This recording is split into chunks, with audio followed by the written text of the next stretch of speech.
Goeiemôre liewe broer en suster. Baie welkom by hierdie erediens waar ons bly is en vier dat ons Here opgestaan het uit die dood. Mag dit vir jou ook 'n wonderlike ervaring wees hierdie dag, anders as die ander Sondae. Ons verwelkom ook spesiaal ons inwoners van Kogelpark wat na 'n lang tyd weer ingeskakel is via die televisie hier by ons. En ja, ons is bly om hulle gesigte daar, wel ons kan nou nie hulle gesigte sien nie, maar hulle kan ons gesigte sien. So baie welkom ook spesiaal aan hulle.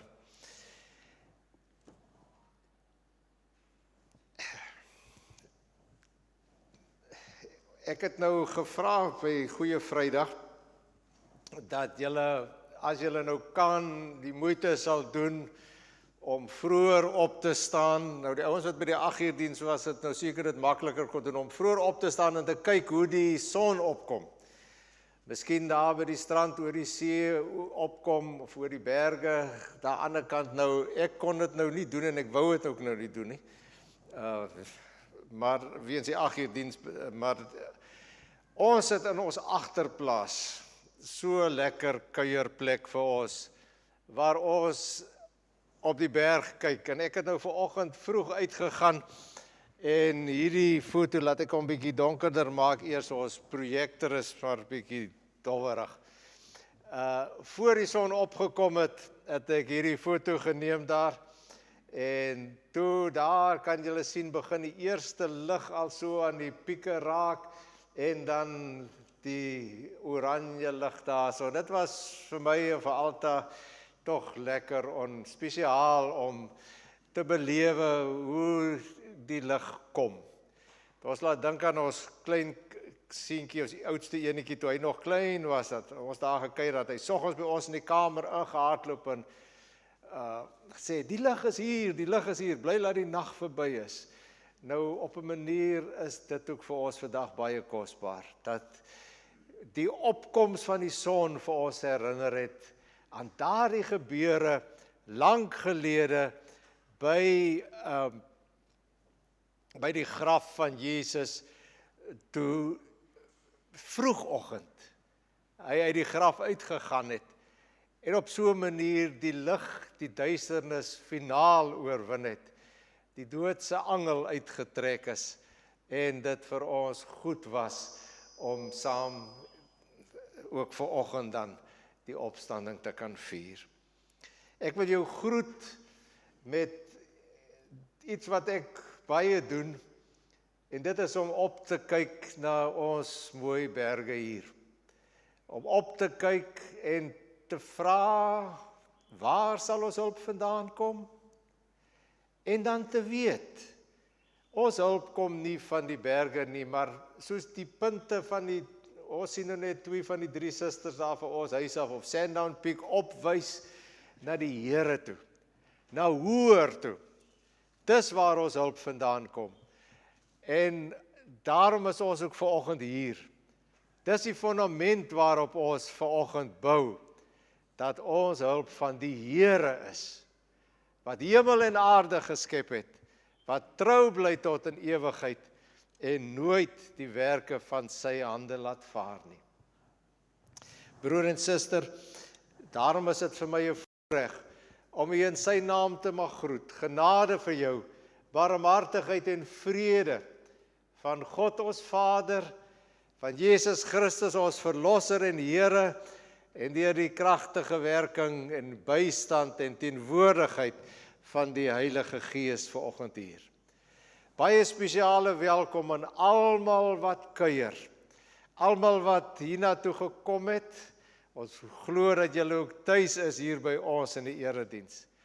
Baie dankie ook, spesiaal aan Jaapie in die lyn, ek het nou nie gesê nie, hulle is nou nie hierdie, daarom sê ek het nou, wat vir ons die mooi rangskikkings, die simboliek daarin ingebou het, van Goeie Vrydag en deur na vandag se Paasondag.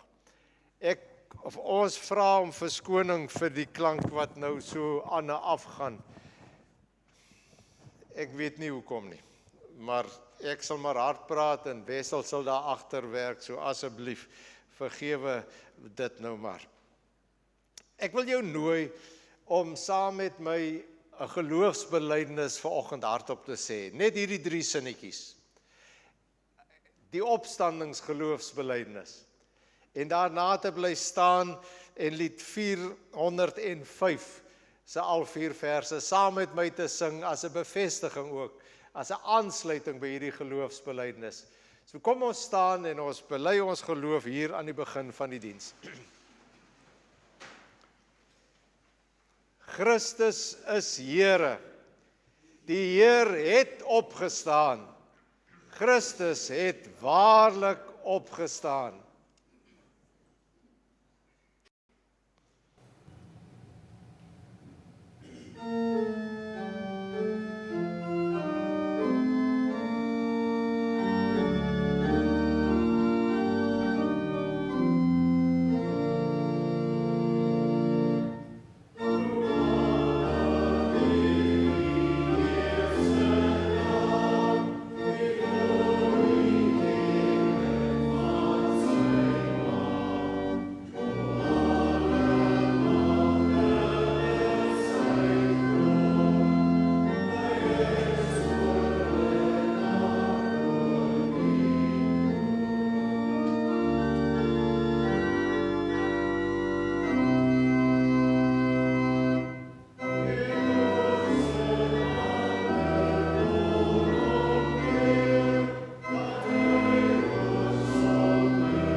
Ons skriflesings vanoggend uit 2 gedeeltes uit die Nuwe Testament, Johannes 20 en 1 Korintiërs 15. Ek gaan dit op die skerm gooi, maar as jy dit wil naslaan in jou Bybel, ek hou daarvan om uit my eie Bybel uit te lees, dan is dit ook goed, ek gee vir jou kans daarvoor. Johannes 20 van vers 1 af en 1 Korintiërs 15, 'n gedeelte waar Paulus ook terugverwys na Jesus se opstanding.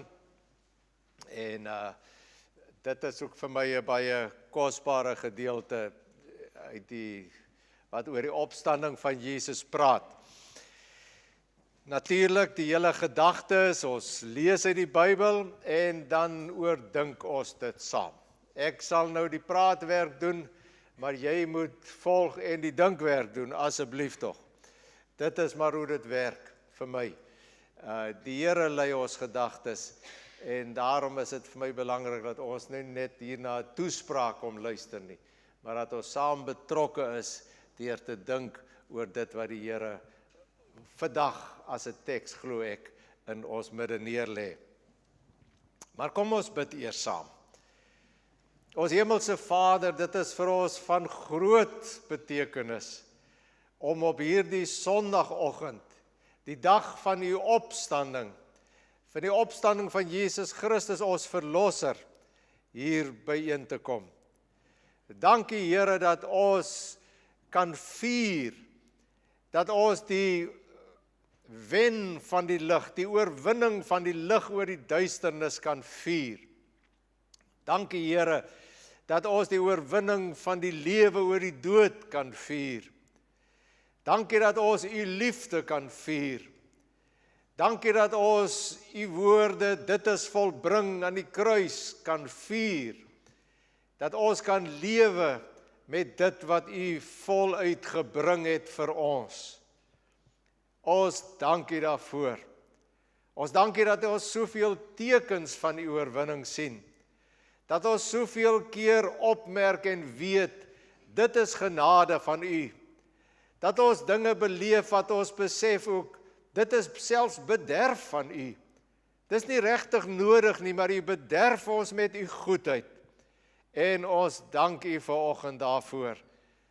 Ons gebed is dat ons, waar ons hier vol van dankbaarheid sit, dat u sal kom en deur die woord self met ons sal praat, dat u vir ons sal verryk in ons saam wees met u en met mekaar, en dat u ons gedagtes sal lei om saam te dink oor die implikasies en die konsekwensies van u woord. Baie, baie dankie vir u teenwoordigheid. Amen. Dan nou ons skriflesing, soos ek gesê het, uit Johannes 20. Die Sondagmôre vroeg, toe dit nog donker was, kom Maria Magdalena by die graf en sien dat die klip van die graf af weggerol is. Sy hardloop toe en gaan na Simon Petrus en na die ander disipel toe vir wie Jesus baie lief was. Dis nou natuurlik Johannes self. Hy verwys op so 'n manier na homself. En sy sê toe vir hulle, doodsbenoud, hulle het die Here uit die graf weggevat. En ons weet nie waar hulle hom nou begrawe het nie. Petrus en die ander disipel het toe uitgekom en na die graf toe gegaan. Die twee het saam begin hardloop, maar die ander disipel het vinniger as Petrus gehardloop en het eerste by die graf gekom. Toe hy vooroor buig, sien hy die doeke lê, maar hy het nie ingegaan nie. Nou het Simon Petrus ook daar aangekom en hy het in die graf ingegaan. Hy sien toe die doeke daar lê, ook die doek wat om Jesus se kop was. Die doek het nie by die ander doeke gelê nie, maar was een kant afsonderlik opgerol. Daarna het die ander disipel wat eerste by die graf gekom het ook ingegaan. Hy het dit ook gesien en geglo. Hulle het nog nie die skrif verstaan dat Jesus uit die dood moes opstaan nie. Daarna het die disippels weer huis toe gegaan. Hulle het iets gesien, iets belewe, nie geweet wat om daarvan te maak nie. En dan toe nou maar weer teruggegaan na die gewone toe, na hulle huis toe, na die bekende toe. Ons is ook mos geneig om as ons met onsekerheid te doen kry, om dan maar weer terug te gaan na die bekende toe, waar ons veilig voel.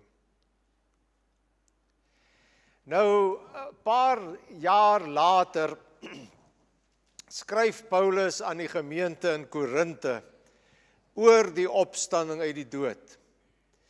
Ek dink, of dit was toe 'n kwessie, ek dink daar was nou maar mense vir wie dit 'n probleem was. Mense wat dit nie kon glo nie, vir wie dit, se verstand dit nie moontlik was nie. Ek meen, as 'n mens dood is jy tog dood. Almal het dit geweet, almal het dit gesien.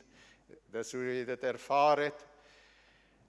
Maar toe kom Paulus, en hy het in hierdie brief 'n klomp kwessies aangeraak, wat daar kwessies was in Korinte, en dan in hoofstuk 15 wy hy hom aan die hele kwessie van die opstanding van die dooies. En dan begin hy deur te sê, en as hy nou met die broers praat hy natuurlik met die susters ook, dit was maar die formele aanspreekwyse destyds. Ek herinner julle, broers en susters, aan die evangelie wat ek aan julle verkondig het, en wat julle ontvang het, en waarin julle ook gevestig staan. Deur die evangelie word julle ook gered, as julle vashou aan die boodskap, soos ek dit aan julle verkondig het. As julle aan iets anders vashou, het julle te vergeefs tot geloof gekom. Die belangrikste wat ek aan julle oorgelewer het, en wat ek ook ontvang het, is dit. Christus het vir ons sondes gesterf, volgens die skrifte. Hy is begrawe, en op die 3de dag opgewek, volgens die skrifte.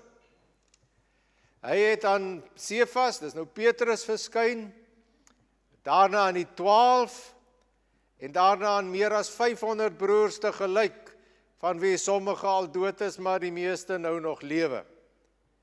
Daarna het hy aan Jakobus verskyn, en toe aan al die apostels. Heel laaste het hy ook aan my, die ontydig geborene, verskyn. As ons dan verkondig dat Christus uit die dood opgewek is, hoe kan party van julle nog beweer dat daar geen opstanding van die dooies is nie? As daar geen opstanding van die dooies is nie, beteken dit dat Christus ook nie opgewek is nie. En as Christus nie opgewek is nie, is ons prediking sonder inhoud, en julle geloof ook sonder inhoud. Verder sou dit ook beteken dat ons vals getuienis oor God afgelê het, omdat ons teen God ingetuig het dat hy Christus opgewek het. As dit dan waar is dat die dooies nie opgewek word nie, het hy Christus ook nie opgewek nie. As die dooies nie opgewek word nie, is Christus ook nie opgewek nie. En as Christus nie opgewek is nie, is julle geloof waardeloos, en is julle nog gevange in julle sondes.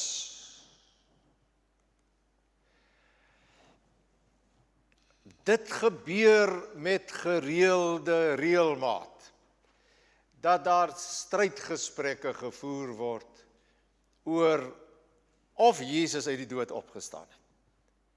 Ons weet mos, dis nie fisies moontlik nie, sê mense. Dis nie ons ervaring nie, ons ken dit nie so nie. Waar kom julle nou daaraan, of is dit nie maar die verbeelding van mense nie? Lyk my die hele kwessie wat hier ter sprake kom, is so iets bewysbaar moontlik? Kan ons bewys dat iemand regtig uit die dood opgewek is? Met ander woorde, kan ons dit navors en kan dit korrek bevind word? Empiries verifieerbaar. Die hartseer vir my is dat 'n klein klompie teoloë ook soms die opstanding as bloot teologies verklaar. Bloot simbolies verklaar, ekskuus.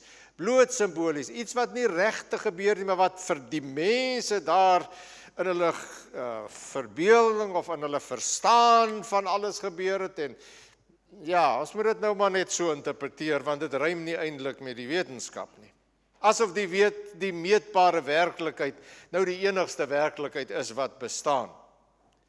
Die moeilikheid is dat hierdie strydgesprekke kan onsekerheid by gewone lidmate, by gewone mense wat nie akademici is nie, tot gevolg hê. As jy aan hierdie debat oor die opstanding sou moes deelneem, wat sou jou standpunt wees? Watter kant kies jy? Jy kom al 'n lang pad deur die lewe. Jy sit heel moontlik hier as iemand wat baie gevorderde akademiese opleiding agter die blad het in jou loopbaan tot dusver. Heel moontlik het jy ook diep gedelf in die wonderwêreld van die fisiese wetenskap. Van die sterrekunde. Dalk het jy al deur 'n teleskoop in die dieptes van die hemelruim ingekyk. Of deur 'n mikroskoop in die dieptes van die kleinheid van die sel en alles wat daarin opgesluit is.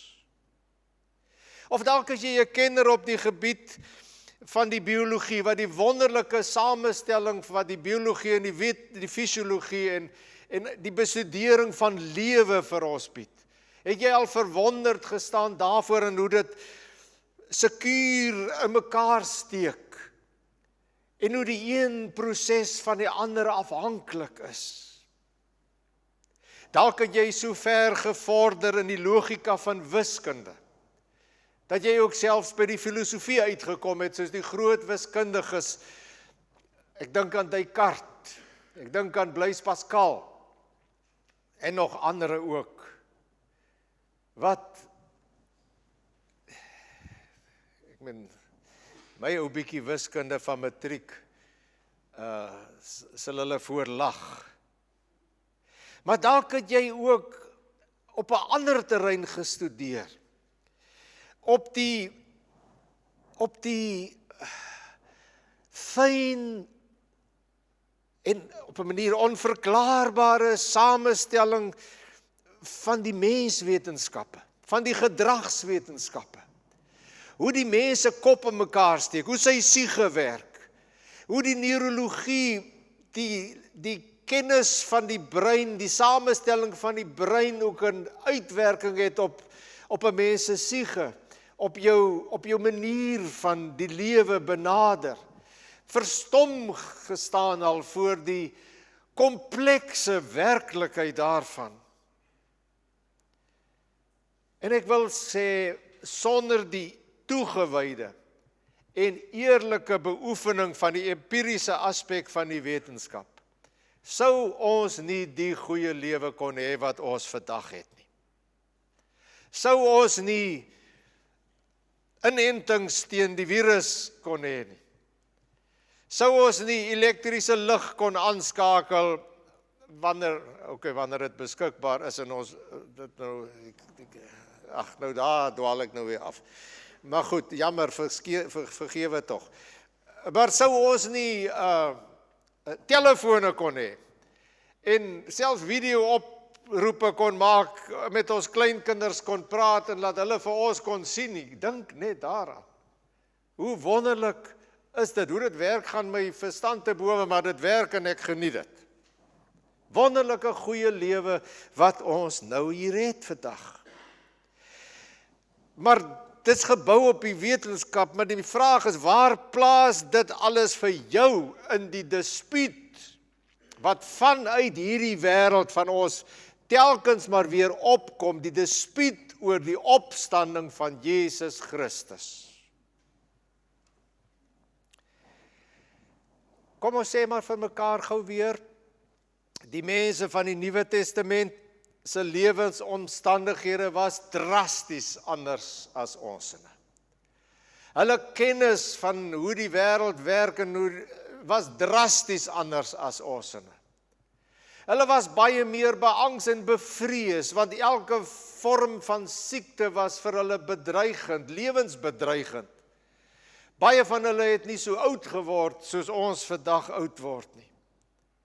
Maar in een opsig was hulle lewe presies dieselfde as ons in vandag. En dit is dat hulle ook wou sien om te glo. Hulle wou geweet het, hulle wou kon meet, wat is regtig waar? Wat is die werklikheid? Daarom lees ons ook in die Bybel, in 2 Korintiërs 13 vers 1, een van die plekke, maar in die mond van 2 of 3 getuies sal dit vasstaan. As 2 of 3 mense gesien het, dit is so, dis hoe dit werk, dan is dit so, dan is dit hoe dit werk, dan is dit wat gebeur het. En die mense van die Nuwe Testament het wel die opstanding van die dooies verwag, want dit is in die Bybel so verkondig, in hulle Bybel, in die Ou Testamentiese gedeelte is dit verkondig. Hulle het die opstanding van die dooies verwag, maar eendag, nie nou al nie, eendag as die nuwe era aanbreek, eendag as die dag van die Here kom, wat sal brand soos met vuur, wanneer die leeu brul, soos in Amos gesê het, en met beeldspraak beskryf het, dan sal die opstanding van die dooies plaasvind. Daarom is dit dat die opstanding van Jesus uit die dood vir hulle so verras het. Hulle kon dit nie glo nie. Hulle kon dit nie hanteer nie, hierdie vreemde verskynsel, toe hulle moes dit hanteer en verwerk, gryp hulle terug na hulle bekende metode, wat hulle maar nog altyd toegepas het. Hulle val dus terug op bewyse, wat is werklikheid, wat is die waarheid, hoe kan ons dit weet? Hulle val terug op bewyse, om dit te probeer verwerk. Hulle het bewyse gehad. Paulus haal die bewyse dan hier aan in 1 Korintiërs 15. Hy sê, daar is getuies dat dit gebeur het. In die mond van 2 of 3 getuies sal dit vasstaan. Nou goed, daar was meer getuies. Petrus het dit gesien, Johannes, die 12 daarna, meer as 500 broers tegelyk, nou die klompe destyds nie die vrouens geag nie, so as hulle sê 500 broers, dan was hy heel moontlik nog 'n klomp susters ook by, so dit is baie meer as 500 mense, glo ek, wat Jesus op 'n stadium gesien het aan wie Jesus verskyn het. Dit is nie in die Bybel vir ons anders vertel nie, maar Paulus haal dit aan, en dan voeg hy by, van wie sommige al dood is, maar die meeste nou nog lewe. Hoekom voeg hy dit by? As my vir hulle sê, man, loop vra hulle. As jy dan nie vir my wil glo nie, loop vra hulle. Hulle lewe nog. Dan het hy aan Jakobus verskyn. En toe aan al die apostels weer 'n keer aan hulle verskyn. En toe het hy ook aan my verskyn. En as Paulus dit vertel, dan offer hy eintlik sy eie reputasie op. Want hy sê, hy het ook aan my as die misgeboorte verskyn. Wat beteken dit? Wat bedoel dit? In die 83 vertaling is dit mooi saggies vertaal, die ontydige geborene, maar daar staan letterlik aan my as die misgeboorte, ek wat nie hier hoort nie, ek wat gebore is, maar nie verdien eintlik om te lewe nie, weens wat ek gedoen het op daai stadium, waar ek die gelowiges vervolg het, die eerste klip gegooi het, as het ware toe Stefanus gestenig is. En dan onthou ons ook dat Jesus baie moeite gedoen het om te bewys dat hy gelewe het na sy opstanding. Hy het vir Thomas gesê, kom kyk hier in my hande. Hy het met sy liggaam wat gekruisig was opgestaan. Die merke, die letsels was nog daar. Steek maar jou hand hier by my sy in, dalk het die wond nog al toegegaan daai tyd, maar die letsel sou nog daar gesit het. Jesus het op 'n stadium saam met hulle geëet, om vir hulle te wys, hy's nie 'n spook nie, want 'n spook kan nie eet nie. Ja, hy het 'n verheerlikte liggaam gehad. Hy kon verskyn en verdwyn. Agter die toe deur het hy daar by hulle verskyn waar hulle so bang by mekaar was in die bovertrek. Maar dan kon hulle hom herken as mens. As die mens wat hulle geken het. Dis die eerste bewys. Daar was baie getuies. Baie getuies. Die tweede bewys kry ons in vers 15.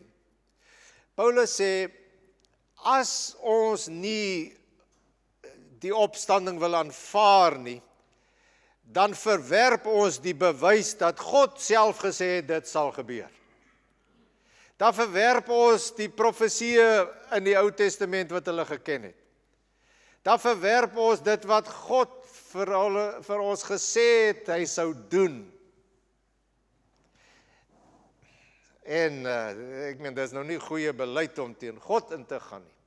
Ons ken mos vir God, dit is nou nie wat ons wil doen nie. Dit is amper as wy vir hulle sê, dit is voorspel, en daar sien julle nou, dit het toe gebeur. En die derde bewys kry ons in vers 17.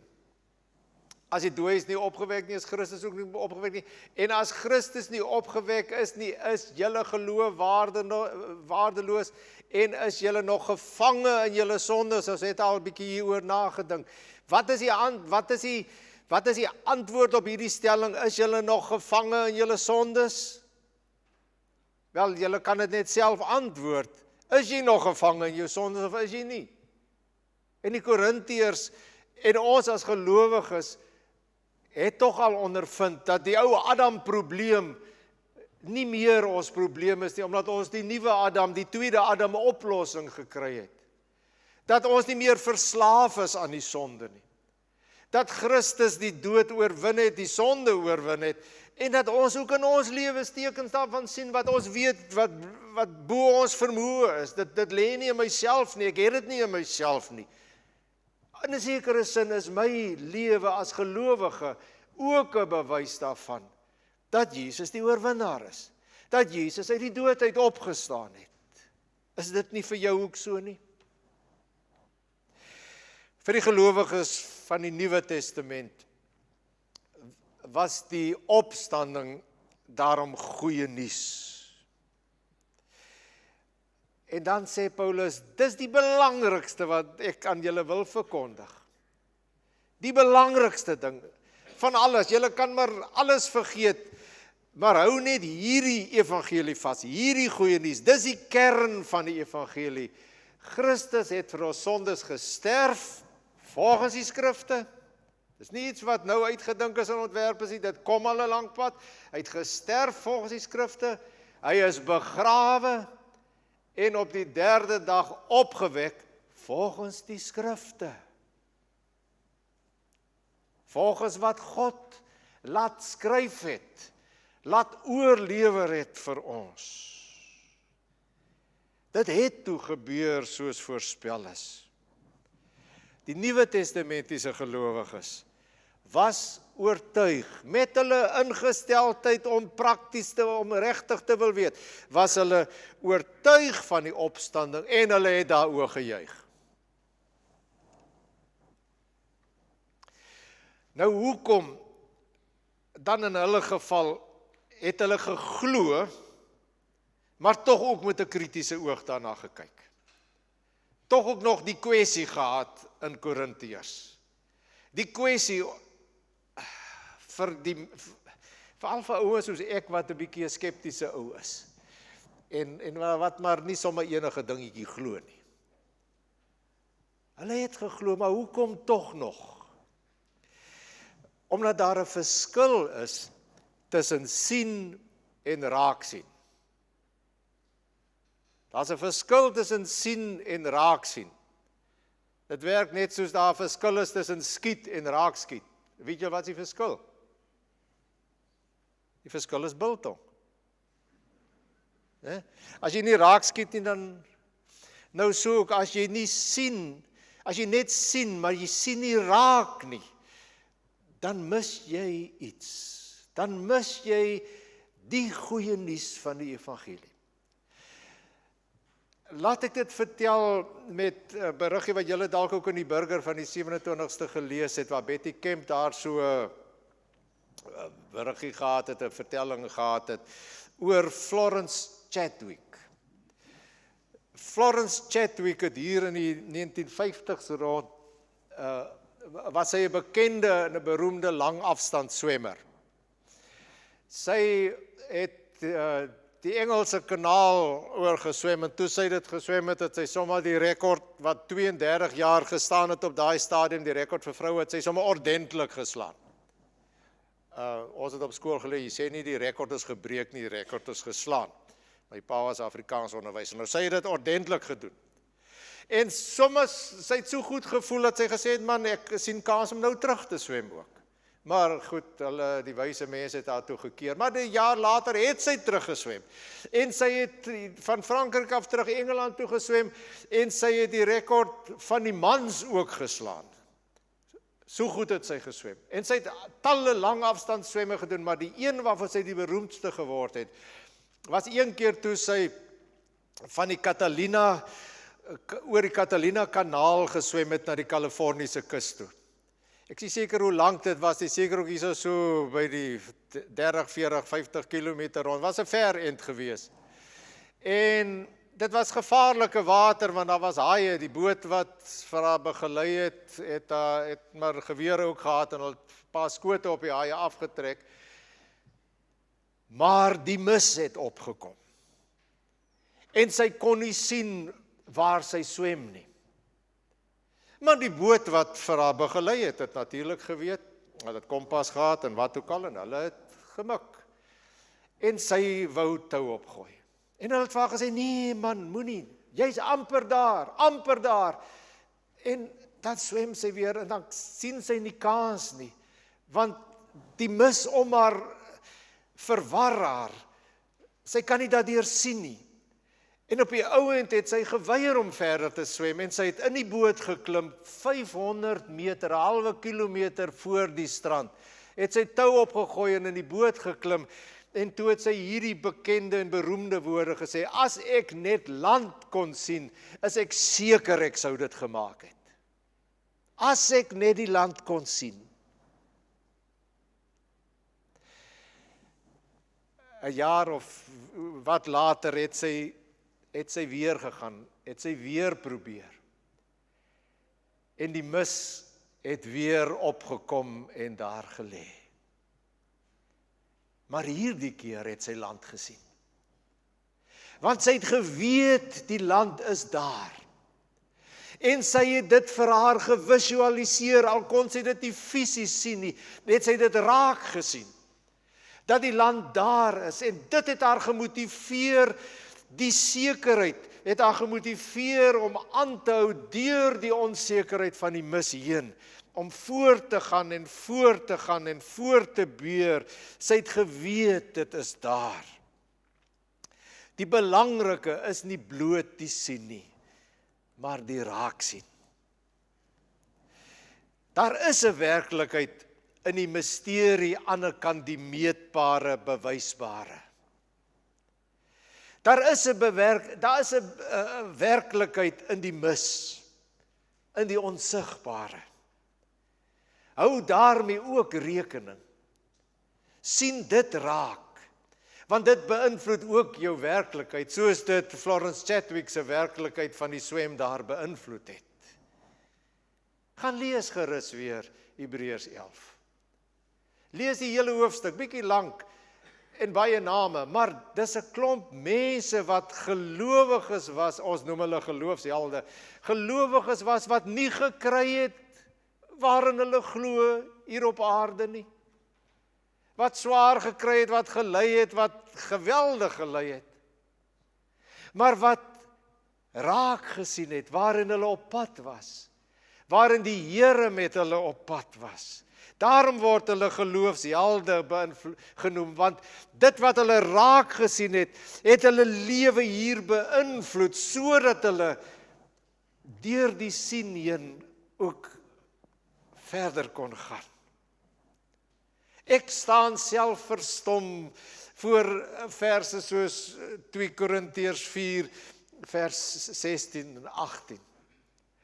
Om hierdie rede skryf Paulus daar, word ons nie moedeloos nie. Nou, wat is hierdie rede? Ek het gaan soek, jy moet gaan kyk altyd, as jy iets lees soos om hierdie rede, dan moet jy vir jouself vra, wat is die rede? So gaan soek dit. Nou, Paulus het nou eers 'n lang draai met sy redenasies gevolg, so die eintlike rede waarna hy verwys staan in vers 6, hy 10 verse lank iets anders toe gaan praat, uitgebrei daarop, maar in vers 6 staan, God wat gesê het, laat daar lig skyn uit die duisternis, het ook in ons harte 'n lig laat skyn, om ons te verlig met die kennis van die heerlikheid van God, wat van Jesus Christus uitstraal. Wat 'n wonderlike iets om te sê. Om hierdie rede, sê Paulus dan, word ons nie moedeloos. Alles is uiterlik besig om te vergaan, soos hy geloof sê hulle ook. Innerlik word ons van dag tot dag vernuwe.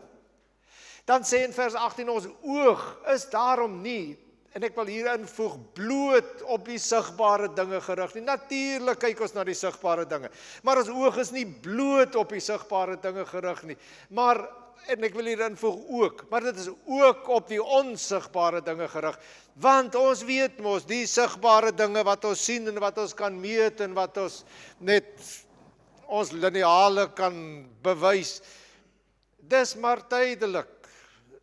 Dit vergaan. Maar die onsigbare is ewig. Verlustig jou weer eens in Jesus, ons verlosser, se effek op jou lewe. Jy kan hom nie sien nie. Die opstanding het 2000 plus jaar gelede plaasgevind. Jy moet ook maar staat maak op die getuies. Jy moet ook maar staat maak op wat God vir ons in die Bybel laat skryf het. Jy kan ook staat maak op wat jy daarvan ervaar in jou lewe, dat die ou Adam probleem nie meer jou probleem is nie, want die tweede Adam, die nuwe Adam oplossing is jou oplossing. Vir my het Jesus opgestaan. Al kon ek dit nie self sien nie, ek kan raak sien dat dit waar is. Jesus het vir my waarlik opgestaan. En vir jou?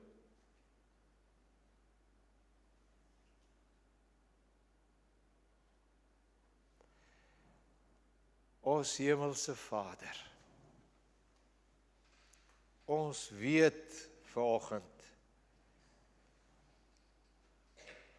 dat U opgestaan het, omdat ons as U kinders, as gelowiges, juis kerk toe gekom het, of by die huis sit en inskakel op hierdie diens, om te vier dat U opstanding vir ons goeie nuus is, was en is, en altyd sal wees, totdat ons mekaar weer sien, in die nuwe hemel en nuwe aarde, die nuwe Jerusalem, waar ons nie na oggende sal gaan kyk hoe die lig kom nie, waar daar nie meer 'n son sal wees nie, verduidelik die Openbaring met beeldspraak, omdat U die ligbron is, omdat U die verlossingsbron is, die verheerlikingsbron is.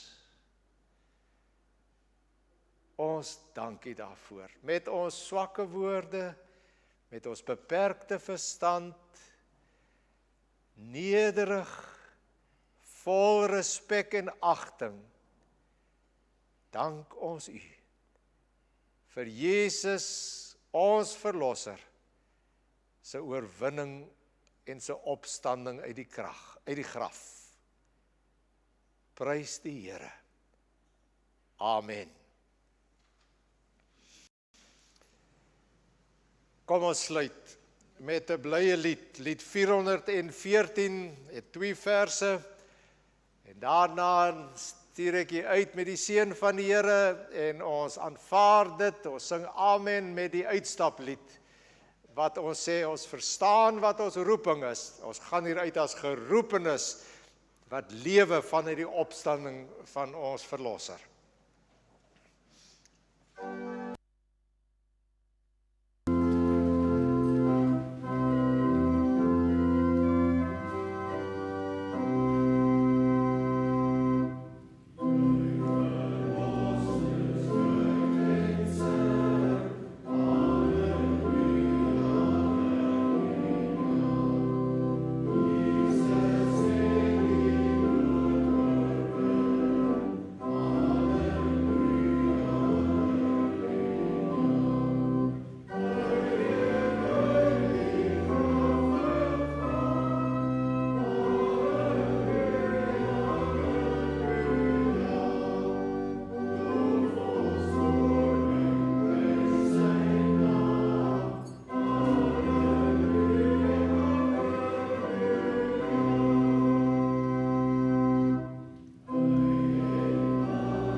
Genade van ons opgestane Here Jesus Christus, die liefde van God ons Vader wat vertoon word in die feit van die opstanding en die bystand van God as Heilige Gees wat die waarde en die oorwinning van die opstanding in jou lewe waar maak, is met jou in hierdie Paastyd. Amen.